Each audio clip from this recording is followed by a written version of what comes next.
लोकसभा निवडणुकांचे निकाल नुकतेच लागलेत. राज्यासह देशामध्ये काही ठिकाणी धक्कादायक निकाल हाती आले. काही मंत्र्यांसह अनेक हाय प्रोफाईल उमेदवारांना पराभवाचा सामना करावा लागला. अशीच एक तगडी लढत अहमदनगरमध्ये झाली.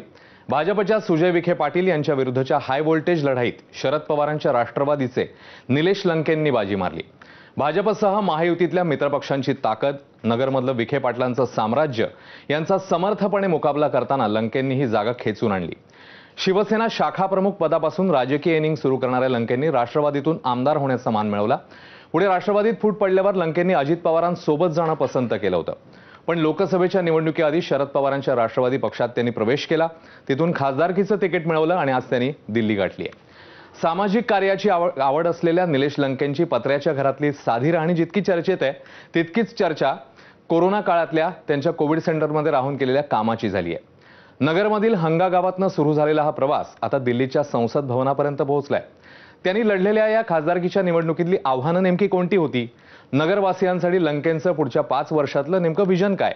यासह अनेक मुद्द्यांवर संवाद साधण्यासाठी स्वतः खासदार निलेश लंके आपल्या सोबत आहेत. आपल्या कट्ट्यावर खूप खूप स्वागत आणि सगळ्यात सुरुवातीला या लोकसभेतल्या विजयाबद्दल मनापासून अभिनंदन. सुरुवात करूया. निलेशराव, अभिनंदन सगळ्यांच्या वतीनं. खूप लक्ष महाराष्ट्राचं लागलं होतं तुमच्या लढतीकडं आणि तुम्ही खूप तो हाय व्होल्टेज जी लढत झाली त्याच्यामध्ये यश मिळालं.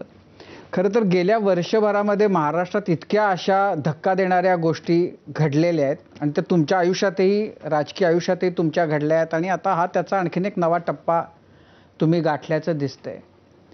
पण आपण खासदार होऊ किंवा आपल्याला खासदार व्हायचंय असं तुमच्या मनामध्ये नेमकं कधी आलं होतं? हे खूप ठरवून आधीपासूनचं होतं का अशा घटना काही घडत गेल्या की त्या सगळ्या झंझावातामध्ये तुम्ही सामील झालात आणि होऊन गेलात खासदार?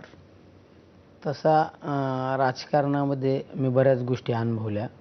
अशी कुठली गोष्ट ठरून होत नाही. ज्यावेळेस जिल्ह्यात फिरत असताना त्यावेळेस बऱ्याच जणांना असं वाटलं की मी आता निलेश लंके लोकसभेचा उमेदवार होतो का काय.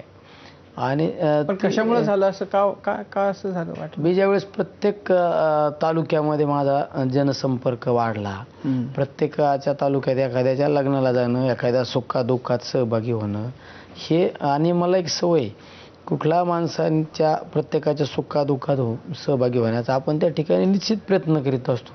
एखाद्या अडचणी असल्या अडचणी सोडवण्याचा आपण प्रयत्न करायचा. ह्या गोष्टी ज्यावेळेस काही लोकांच्या लक्षात आलं, अरे याचा नगर पारनेर विधानसभा मतदारसंघ सोडून श्रीगोंद्यात येण्याचा काय संबंध, राऊरीत येण्याचा काय संबंध, पाथर्डीत येण्याचा काय संबंध, कर्जत जामखेडमध्ये येण्याचा काय संबंध. त्यावेळेस त्यांना असं वाटलं की हा लोकसभेचा उमेदवार होऊ शकतो. आणि मग तुमच्या मनात त्यावेळेला काय असतं? डोक्यात काहीच नव्हतं? आपण आपलं प्रेमानं आमदारकी झाल्यानंतर माझ्या डोक्यात 1% सुद्धा लोकसभा नव्हती. पण ज्यावेळेस समोरून काही नेते मंडळींकडून माझ्यावर आरोप प्रत्यारोप व्हायला लागले. हा दिल्लीला जायचं म्हणून हे सगळं सुरू आहे. त्यांनी माझ्याबद्दल खऱ्या अर्थाने माझ्यावर टीका टिप्पणी करायला सुरुवात केली. त्यावेळेस जनतेला असं वाटलं की यांना असं वाटतं की हा निलेश लंके हा लोकसभेचा उमेदवार होऊ शकतो. आणि मग जनतेनेच मला त्यांचा विरोधक म्हणून डोक्यावर घेतलं. म्हणजे खरं जर पाहिलं तर माझे प्रचारकच मला उमेदवारच त्यांनी केलं.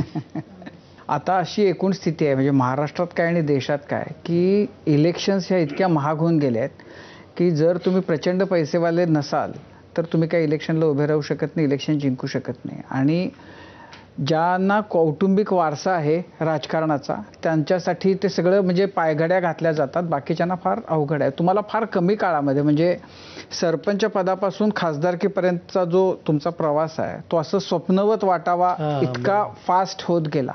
पण मुळामध्ये आता तुम्ही ITI केलं, फिटर झालात, कायनेटिकमध्ये नोकरी केली, पण मग ते करताना आपण हे लष्कराच्या भाकऱ्या भाजायला जावं, सरपंच व्हावं, काहीतरी करावं, हे कधी वाटलं, कसं वाटलं आणि का वाटलं? मला लहानपणापासून आहे ना समाजसेवेची आवड होती. म्हणजे गावात गणपती मंडळापासून तर हे जरा नेतृत्व गुण जरा माझ्यात होता. आमच्या गावात ग्रामपंचायतीची निवडणूक लागली आणि माझे वडील शिक्षक होते आणि आमचे चुलते राजकारणात होते. आमच्या गावात एक जिल्हा परिषद सदस्य म्हणून होते नाथमाधव शिंदे, ते 12 वर्ष जिल्हा परिषद सदस्य होते. जनता दलाचे जिल्हा अध्यक्ष होते आणि त्यावेळेस जिल्हा परिषदेच्या अध्यक्षांच्या सभापतींच्या हातात शिक्षकांच्या